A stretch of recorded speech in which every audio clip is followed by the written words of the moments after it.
Bonjour à tous. Merci à Chicorp de me permettre de vous faire cette présentation aujourd'hui. Je voudrais vous parler aujourd'hui de l'industrialisation des web radios chez Radio King ou pourquoi, le mieux est l'ennemi du bien. Donc voilà, je suis Alain de l'Église, je suis admin 6 chez Radio King depuis 3 ans maintenant. Je vais vous présenter ça, suivant plusieurs points que j'ai définis ici. Vous retrouverez, comme pour Guillaume, ma présentation sur le Disqus de HashiCorp. Rapidement, Radio King, notre vocation, c'est de permettre à tout le monde de faire entendre sa voix grâce à la radio et on propose pour ça un manager radio et plusieurs outils. On est écouté, partout dans le monde, on a plus de 3 800 radios et quelques noms qui peut-être vous parleront. Au niveau de l'infrastructure, on a des automates de diffusion, des serveurs Icecast bien sûr pour diffuser tout ça, plusieurs services tiers. Des sites web, le site principal de Radio King, le manager, des applications mobiles, des applications vocales et comme tout le monde, on a bien sûr du MySQL, du RabbitMQ, du Ceph, du Redis et j'en passe. Historiquement donc, c'est ces 3 composants-là qui ont fait Radio King.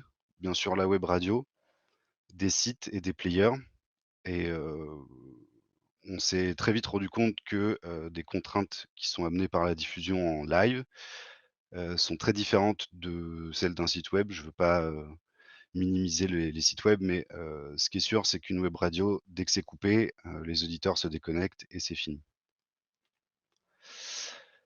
Tout ça, c'est rendu possible donc grâce à l'automate de diffusion, créé par, Teddy Rillo, un de mes collègues, qui a été historiquement développé en Python et donc qui était hébergé sur des serveurs dédiés, en tant qu'exécutable, sans orchestrateur, pour, à l'époque, environ 2 500 radios.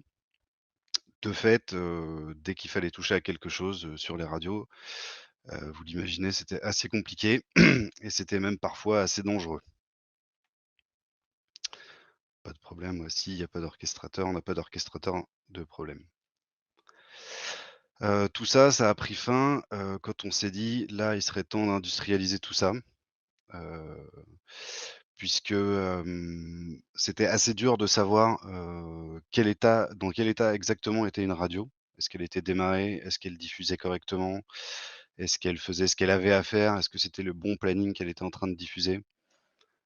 Comme l'a dit tout à l'heure Guillaume, l'avantage du YAC, c'est de savoir ce qu'on a déployé. Bah, là, on ne savait pas exactement à l'instant T, ce qui était, déployé et où. C'était dur de savoir où était placée exactement une radio, sur quel serveur et puis de fait, si on ne connaissait pas bien l'état de la radio, on avait beaucoup de mal à pouvoir le modifier efficacement. Et si on voulait, faire une grosse opération de maintenance qui impactait, toutes les radios, donc les 2 500 radios, c'était très long de faire redémarrer tout ça. Donc à ce moment-là, on a commencé à se poser la question de comment on allait pouvoir remédier à tout ça. Du coup, bien sûr, s'est posé la question d'aller mettre tout ça chez un provider cloud, d'utiliser un orchestrateur ou de juste changer la façon dont l'automate faisait son métier et du coup, on a fait un petit peu de tout ça. Et pendant ce temps-là, donc les API qui étaient, développées par d'autres collègues ont été elles aussi réécrites en microservices, donc on était déjà dans un esprit de conteneurisation de toute l'infra. Et du coup, à l'époque, on s'est penché sur le sujet Kubernetes, puisque ça regroupait à peu près tous les sujets, qu'on avait évoqués, ce qu'on voulait faire avec nos radios. Et du coup, à l'époque aussi, on avait tout mis dans, un cluster Kubernetes, donc les API qui fournissaient les services du manager radio et les radios en elles-mêmes. Donc tout ça, ça nous a permis de, mettre en place des déploiements automatisés avec, FluxCD. Donc on a pu, rapidement générer des images Docker, quand les développeurs poussent du code, ça déclenche des pipelines qui vont mettre à jour les images qui sont déployées. On a de la gestion déclarative avec un état défini et un état qu'on peut retrouver, dans notre cluster. On maîtrise un peu mieux, le CPU et la RAM allouée et oui, donc le cattle versus pet, peu importe si, telle ou telle API meurt, on sait qu'elle sera reconstruite, quasi instantanément. Et est arrivé le confinement, donc je vous parle de ça, donc c'était, début 2020, où là, bah, très clairement, les gens, se sont mis à avoir du temps. Donc on a eu tous beaucoup, beaucoup de temps à passer et qu'ont fait les gens? Ils ont écouté de la radio et pour certains, ils ont, créé de la radio. Donc ça a été un gros challenge pour nous puisqu'on a fait, en moyenne, on est à 200-250 radios de démos. Donc on propose des démos aux gens pour qu'ils puissent tester notre produit et puis là, soudainement, en très peu de temps, en l'espace de 2 semaines, on a eu, en moyenne 1 300 radios de démos. Donc comme vous pouvez l'imaginer, les clusters étaient pas dimensionnés pour et donc on a eu, des pics de charge énormes, qui ont mis beaucoup de pression sur Kubernetes. Heu Et du coup, on a commencé à se poser la question de: «Est-ce que Kubernetes, c'est la bonne solution?» Donc, pour les API, clairement, c'était la bonne solution. Pour les radios, est-ce que c'était la bonne solution? Tous les objets qui sont stockés dans etcd, ils ont commencé à prendre de plus en plus de place. Ça a été de plus en plus dur d'allouer des nouvelles radios, tout était beaucoup plus long. Et du coup, on s'est mis à exploser la charge de tous les serveurs et du coup là, ça a été très, très compliqué de retrouver un état stable et on retombait en fait dans les problèmes qu'on avait auparavant. Et du coup, c'est à ce moment-là où je me suis dit, cette fameuse phrase que j'ai mis au début, «Le mieux est l'ennemi du bien». Donc Kubernetes, c'était mieux que ce qu'on avait avant, mais est-ce que c'était vraiment bien pour ce qu'on avait à faire avec nos radios? Puisque, Kubernetes effectivement ça apporte, heu, de la découverte de services, ça apporte des objets de type déploiement, des daemon sets, tout un ensemble de choses, qui sont prévues pour, plein de workloads différents. Mais est-ce que c'était vraiment ça dont on avait besoin? Par exemple, on a eu du Istio dans Kubernetes. Est-ce que c'était vraiment la bonne solution, pour nos API? On en est revenu, on a remis un Nginx.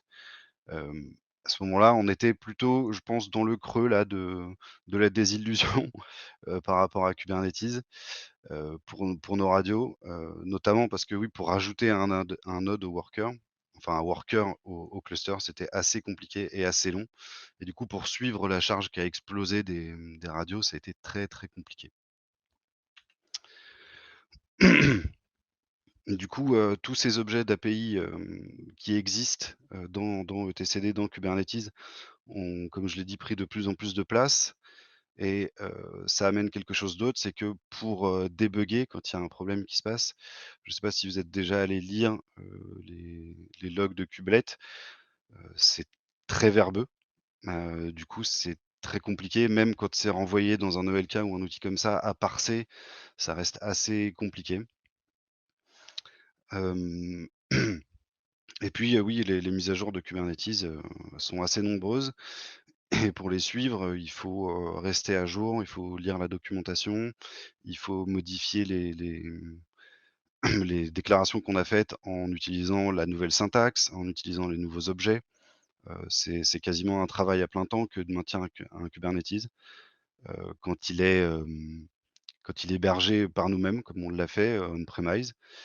Heu, donc on a envisagé de remplacer Kubernetes par Nomad et de se baser sur la HIStack.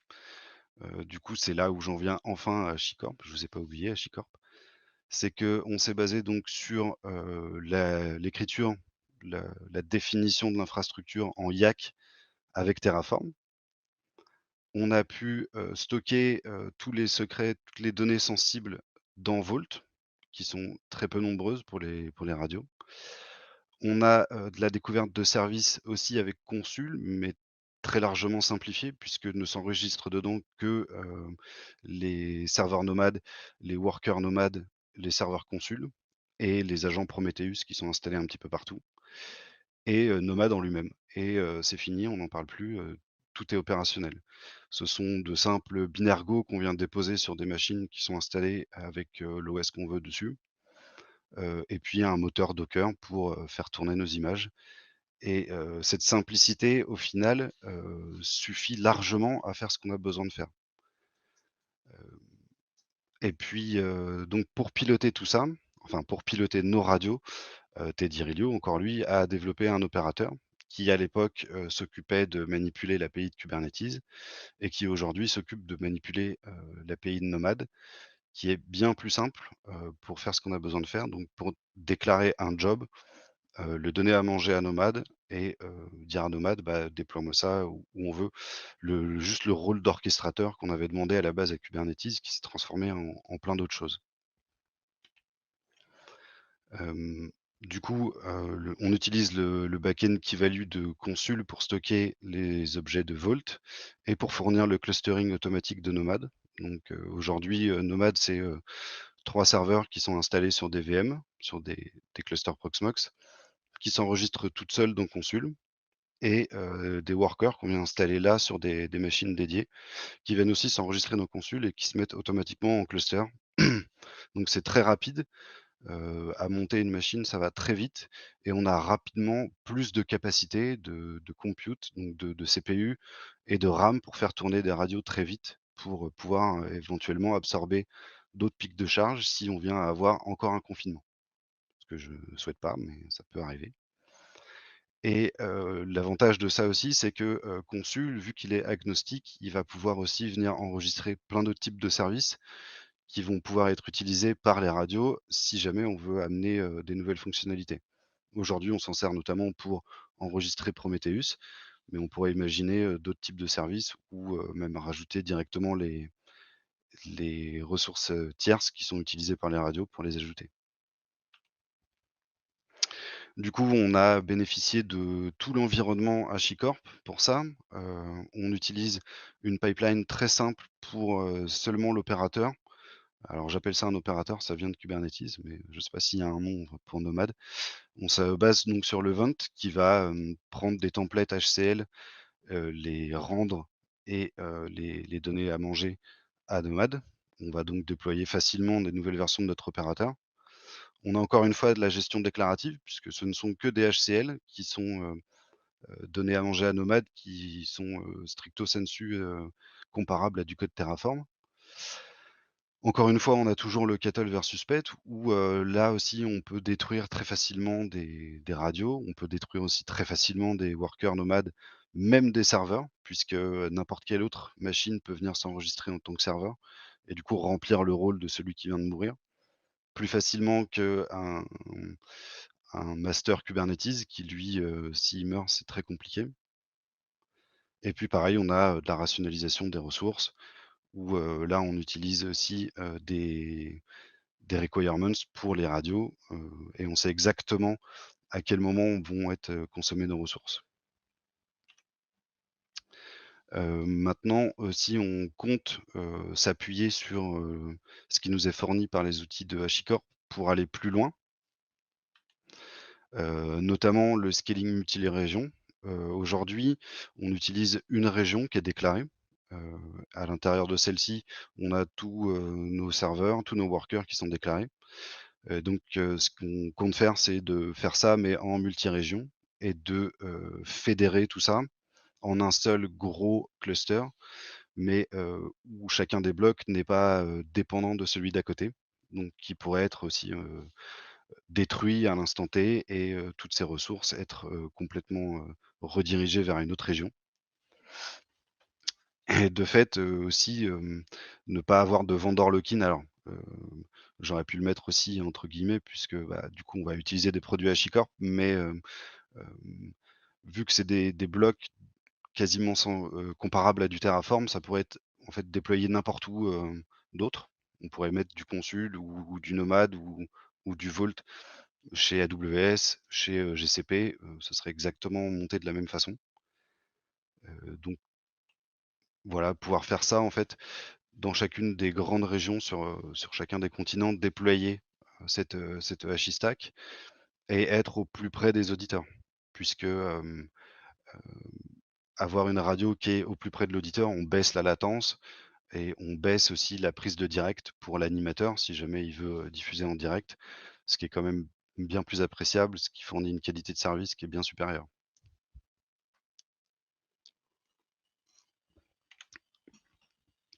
Du coup, on utiliserait ça en déclarant des sous-domaines, puisque dans Consul, on utilise, du DNS pour déclarer nos services et pour pouvoir les appeler et du coup avoir chacune des régions qui contiendraient son MySQL, son Redis, son RabbitMQ, toutes les radios qui sont rattachées, bien sûr le système de fichiers et dans le cas où il y ait une panne d'une région, d'un bloc, de pouvoir rediriger rapidement, tous les services vers un autre bloc qui lui est toujours up.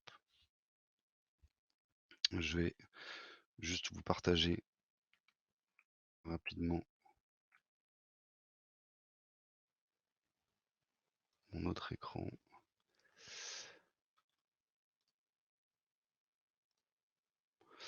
Voilà, ici on voit les premières radios qui sont dans Nomad.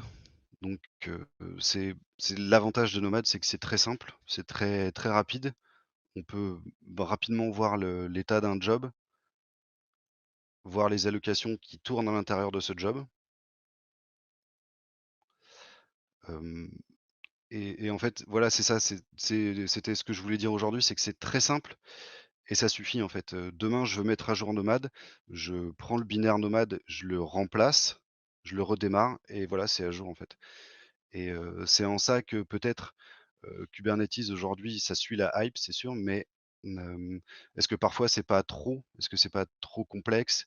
Ça fournit trop de services par rapport à Nomad qui, si on veut aller aussi dans la complexité, on peut, ça fournit plein de services, mais juste pour faire ça, démarrer des conteneurs, lui donner accès à du réseau, lui donner du CPU, lui donner de la RAM, ça suffit amplement en fait.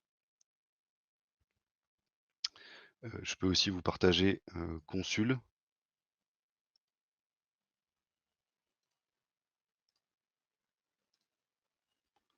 Encore une fois, voilà, c'est extrêmement simple.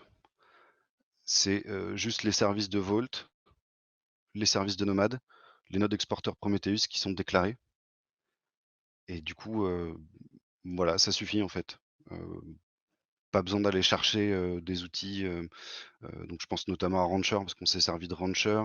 Ensuite, il faut installer du Cert Manager pour avoir des certificats. Ensuite, il faut, comme le disait à juste titre tout à l'heure Guillaume, des outils pour vérifier que, on n'a pas déployé des choses qui avec des failles de sécurité à l'intérieur.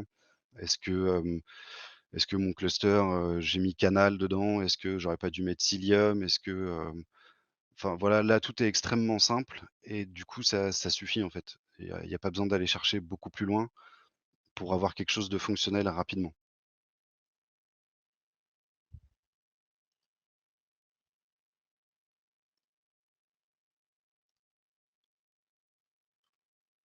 Et je vais remettre ma présentation si je la retrouve.